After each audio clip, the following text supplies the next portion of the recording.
Un saludito para todos y bienvenidos una vez más a un nuevo video en el canal de YouTube de Fútbol 11. Esta vez, y como ya lo vieron en la miniatura, toca el hablar de un tema difícil después de cada torneo, y es valorar al que yo creo que es el 11 de las decepciones del Clausura 2025. Quiero hacer una pequeña acotación, y es que entiéndase que decepciones no significa que el jugador sea malo, sino que es un buen jugador que no cumplió las expectativas que teníamos. Dada esa aclaración, Ángel Alvarado es mi nombre y vamos a ello. Vamos a tener un 4-3-3 o un 4-2-3-1. Creo yo que era el mejor esquema que se adaptaba para lo que yo creo que fueron las decepciones. Y voy a arrancar en portería. Yo considero que a pesar de lo que hizo en la liguilla, esta decisión no debería ser discutida. Y creo que el portero de excepción ha sido Kevin Caravantes, guardameta de Club Deportivo FAS con 30 años, 19 partidos, más de 1600 minutos, 19 goles encajados, es decir, un gol por partido. Y en liguilla, aparte de eso, encajó otros 6 en 4 encuentros, 6 vallas imbatidas, 7 si le sumas la vuelta de los cuartos de final contra Club Deportivo Águila.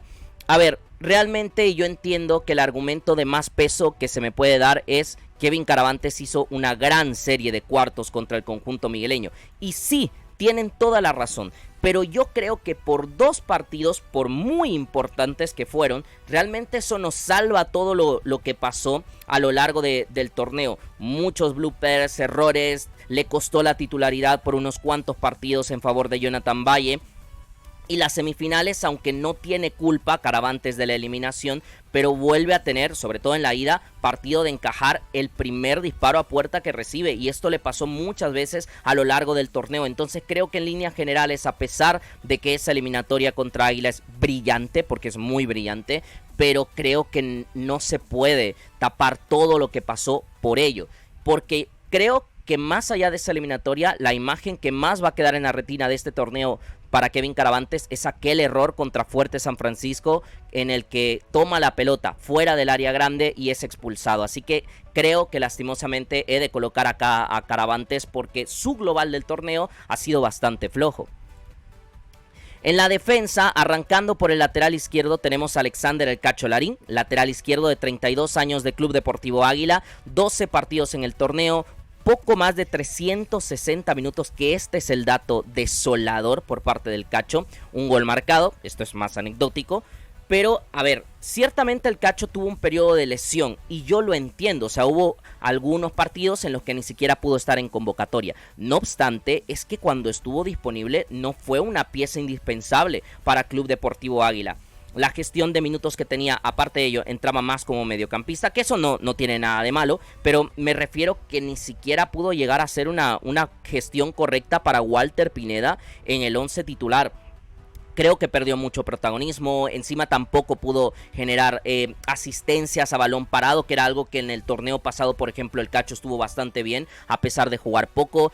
Vio reducidos sus minutos de manera exagerada en este torneo. Y a ver, quiero insistir con el punto que decía, es que no es mal jugador, a mí me encanta el Cacho Larín y es mi lateral favorito de los últimos 7-10 años en el fútbol salvadoreño, pero realmente el impacto en este torneo con Club Deportivo Águila fue muy mínimo, su rol fue secundario, si no es que algo más bajo, y al final también queda el penal que falla en la tanda contra FAS, que es lastimosamente una de las imágenes que al Cacho quedará para recordarle en este torneo. Este nombre creo que sí va a ser discutido, el primero de los dos centrales, y es Jorge Cruz. Central de 25 años de Club Deportivo FAS, 19 partidos, más de 1700 minutos. He puesto una aparición en el 11 de la jornada, que ya saben que es la serie que tenemos acá, y ya voy a explicar el porqué de este dato. A ver, ¿por qué Jorge Cruz?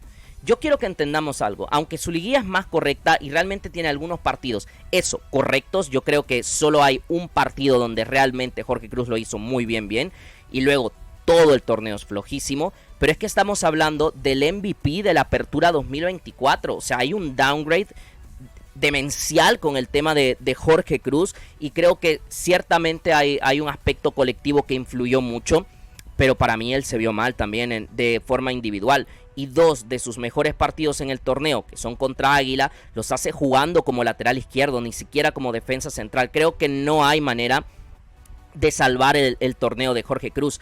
Y había tenido a Rudy Clavel también en la terna, que no lo he terminado poniendo, porque creo que Rudy sí tuvo algunas actuaciones, vamos a decir, de alto nivel. Fue muy regular, o sea, sus baches fueron más bajos que los de Jorge Cruz, pero sus momentos altos fueron también mejores. Y Rudy apareció 4 veces en el 11 de la jornada, o sea, lo que quiere decir que como mínimo tuvo 4 partidos de alto nivel, y Jorge Cruz apenas tuvo 1 en el torneo, lo cual me parece muy flojo para el central de la selección nacional.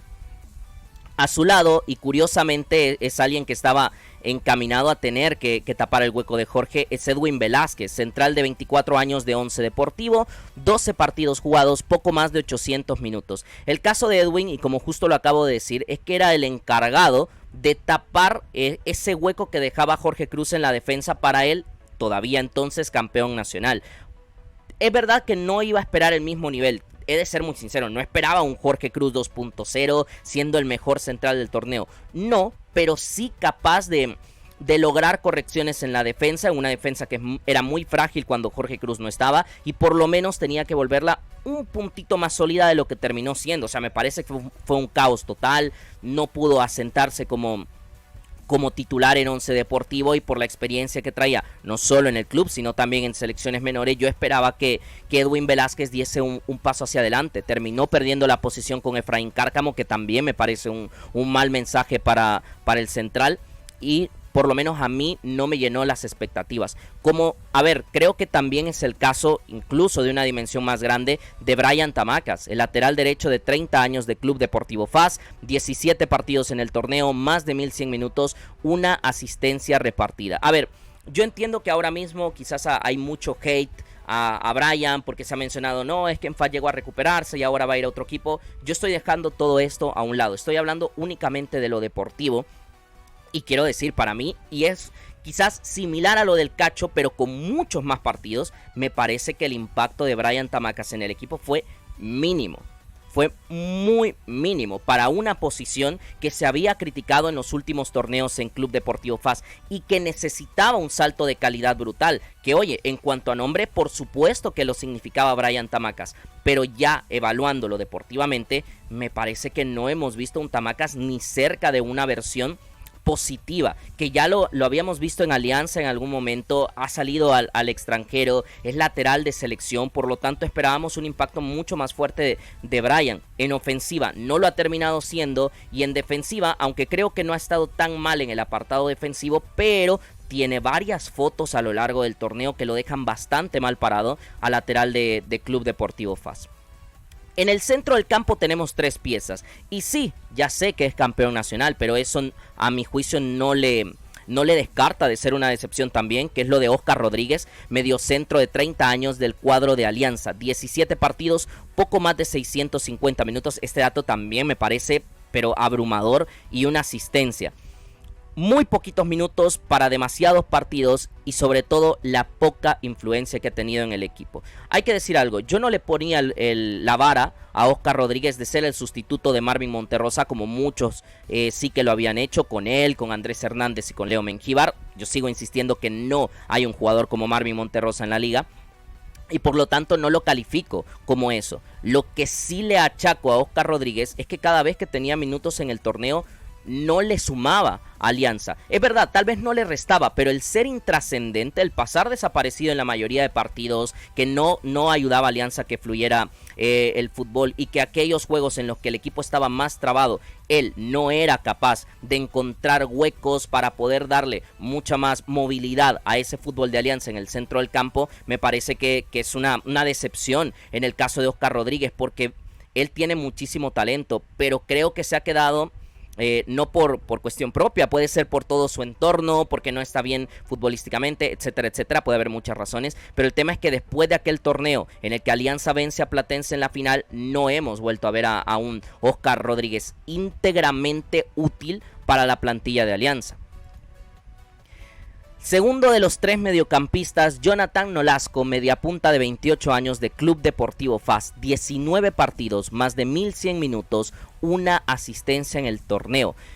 Voy a ser sincero, estaba entre él y Kevin Santamaría, pero Kevin tiene la lesión, que lo aparta mucho tiempo, digamos que no vuelve bien después de eso, pero es que lo de Jonathan Nolasco ha sido quizás la involución, perdón, más preocupante de todo el torneo. Es que pasó de ser un jugador no solo regular en cuanto a minutos y titularidades, sino también en la generación de cifras ofensivas.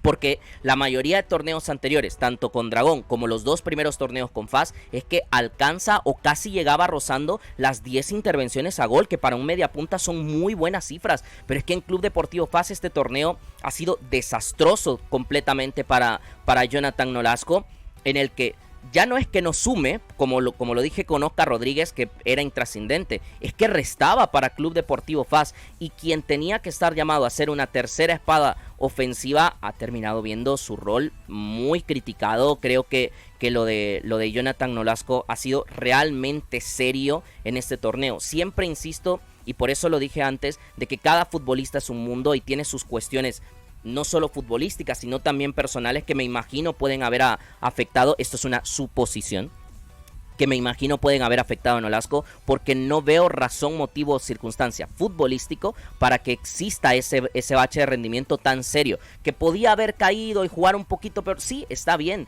De hecho, el torneo anterior le pasa, pero porque estaba jugando más de doble 5 que de 10, pero en este torneo que se le ha dado oportunidad desde la posición donde él mejor se siente, pues es rarísimo que haya caído de esta manera.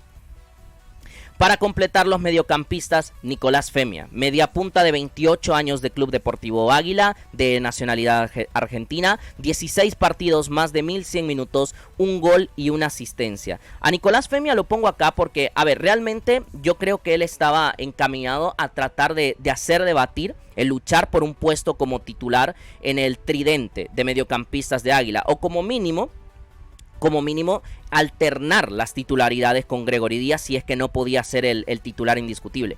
Pero es que apenas ha terminado siendo la gestión, ¿sí?, del futbolista español, y me ha parecido un rendimiento muy bajo por parte de Nicolás Femia, que apenas tiene un par de partidos donde sí suma, donde sí conecta bien, donde sí combina y demuestra la calidad de futbolista que es, pero de ahí para adelante es que me parece que deja muchísimo a deber en general en el torneo. Creo sinceramente que lo de Femia, no sé si pasa un poco desapercibido, porque en Águila había muchos jugadores que estaban en buen rendimiento, pero a mí me pareció que el argentino no estuvo a la altura de una rotación correcta por parte del conjunto emplumado. En el ataque, creo que en el ataque es donde más dudas he tenido y quizás más veces he cambiado los nombres. Pero he puesto por una parte a Cristian el Chicle Aguilar. Yo sé que quizás en la mayoría de casos no tengan altas expectativas con él. Yo sí, por las condiciones que creo que tiene el jugador de 23 años. Tan solo 8 partidos, apenas 400 minutos, una asistencia. Es verdad que tuvo que jugar como lateral izquierdo algunos partidos, pero es que realmente lo de Cristian Aguilar estuvo al borde de desaparecer en cuanto a la aportación del equipo completamente. No creo que tampoco sus muy pocos highlights en el torneo le salven. Para mí es un jugador con mucha chispa, con mucho desparpajo, y el hecho de no estarlo viendo en esa manera pues es lo que me hace pensar que, por lo menos a mi juicio personal, Cristian Aguilar ha desentonado en este torneo. Por el otro lado, Alexander Márquez, extremo izquierdo también, de 28 años, de Cacahuatique. A ver, lo de Cacahuatique en algún lado necesitaba tener reflejado el impacto menor que ha tenido el cuadro cafetalero en este torneo. 20 partidos, más de 1600 minutos y 3 goles marcados.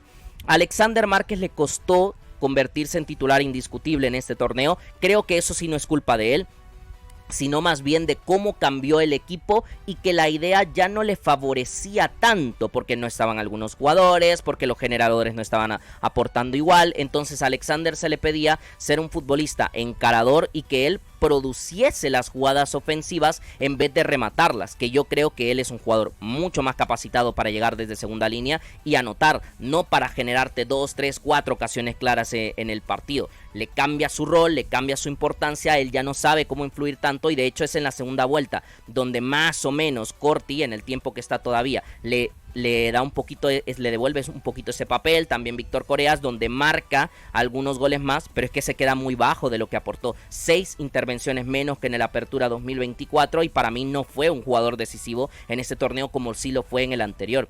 Y para cerrar el 11 tenemos como delantero a Isaac Esquivel, delantero de 21 años. Perdón, ahí le he dejado Cacahuatique, pero es Metapan, delantero de Isidro Metapan. 18 partidos, 700 minutos, poquito más de 700 minutos. Esto también me parece una mala cifra, teniendo en cuenta lo que es Isaac Esquivel. 3 goles marcados, 2 asistencias repartidas en el torneo, que fíjate que no son tan malas cifras realmente, ¿sí? O sea, son 5 intervenciones directas a gol, que es la mitad de lo que se espera que un delantero haga en el torneo, pero por los minutos jugados, que fueron muy poquitos, y porque creo que las cifras son incluso mejores que las sensaciones que dio Isaac en el campo de juego, por eso lo tengo que poner acá. Yo pensé que con Eric Dawson Prado iba a explotar, no descarto que pueda ser el siguiente torneo, porque Isaac sigue siendo un grandísimo delantero, y ahora que tuvo oportunidad de jugar más partidos, es decir, que las lesiones le molestaron menos, pues no estuvo a la altura. O sea, no estuvo a la altura ningún delantero de Metapan. De hecho, creo que haya estado a la altura como tal, pero se esperaba que Isaac pudiese haber sido el líder de esa delantera y no lo fue. Para que se vea así, un poquito más bonito estructurado, así quedaría el 11 de excepciones, con Kevin Caravantes en portería, en defensa Alexander Larín, Jorge Cruz, Edwin Velázquez y Brian Tamacas, en el centro del campo Jonathan Nolasco, Oscar Rodríguez, Nicolás Femia, por los extremos Cristian El Chicle Aguilar y Alexander Márquez, en el ataque Isaac Esquivel. Este ha sido el 11 de decepciones del Clausura 2025. Si ustedes quisieran cambiar algún nombre o agregar alguna mención especial, pueden dejarlo abajo en los comentarios. Espero que les haya gustado el video. Si es así, darle like y compartir para que más gente nos acompañe. Y si todo va bien, esta misma semana volveremos con más contenido. Un saludito para todos, cuídense mucho. Chao, chao.